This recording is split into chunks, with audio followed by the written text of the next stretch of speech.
La chronique Physiothérapie est une présentation d'Accès Physio, médecine du sport. Ayez accès à la même qualité de soins que les athlètes de haut niveau. Chronique Accès Physio en compagnie de Raphaël Ziotte, physiothérapeute associé chez Accès Physio.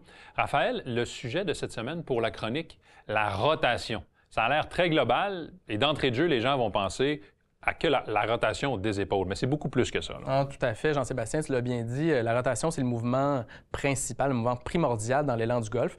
Puis on peut le décortiquer en 3 zones majeures. Premièrement, la région thoracique, le haut du tronc ici.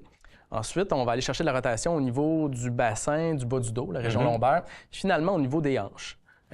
Puis tout ça, c'est sans compter un petit peu de rotation qu'on va nécessiter au niveau des genoux, des chevilles, et même au niveau du cou, qui, lui, va à l'encontre du sens de rotation du reste du corps. Avant de parler des blessures concernant l'une de ces rotations-là, c'est important de parler de l'équilibre performance-précision. Oui, tout à fait. En termes de performance, c'est sûr que d'avoir une amplitude complète, le maximum de rotation possible et bien équilibré à travers les 3 zones va nous permettre d'aller chercher un gain de vitesse, un gain de puissance et donc de la distance dans nos coups. En termes de précision, encore là, le concept d'équilibre entre ces 3 zones-là est primordial. Quand il y a une zone qui va manquer de mobilité, on va définitivement aller essayer de le compenser ailleurs, ce qui va ultimement nous amener une mauvaise adresse à la balle.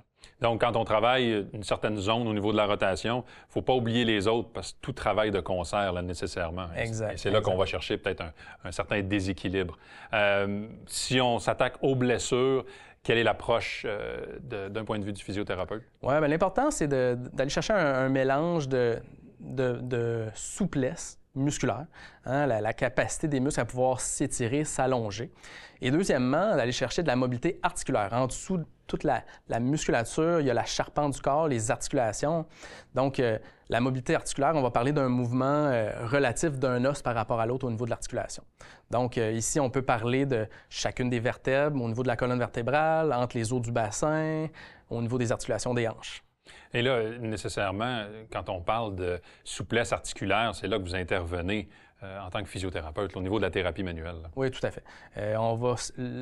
La thérapie manuelle va être un outil très puissant au niveau des gains de mobilité articulaire. Le physiothérapeute va aller mettre ses mains au niveau des articulations, travailler des petits glissements dans des axes très spécifiques. Puis je mentionnerai également la nécessité de la thérapie manuelle pour pouvoir travailler un segment spécifique. Ça va être difficile par soi-même en exercice d'être précis à, par exemple, une vertèbre en particulier qui manque de rotation. C'est là que le physiothérapeute va pouvoir intervenir puis être très spécifique à ce niveau-là.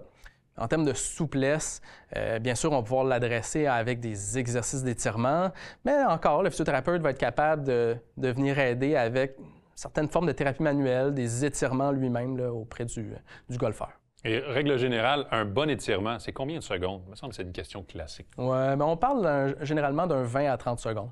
Est-ce qu'il faut que ce soit statique nécessairement ou ça dépend vraiment de chaque individu? Quand on parle de souplesse musculaire, c'est plus un étirement statique.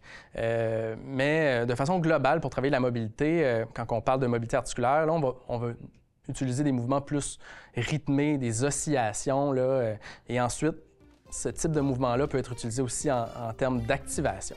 Il ne faut pas oublier, évidemment, si vous ressentez une douleur, si vous êtes à plus de 1 ou 2 sur l'échelle de douleur, consultez votre physio. Tout à fait. Merci, Raphaël.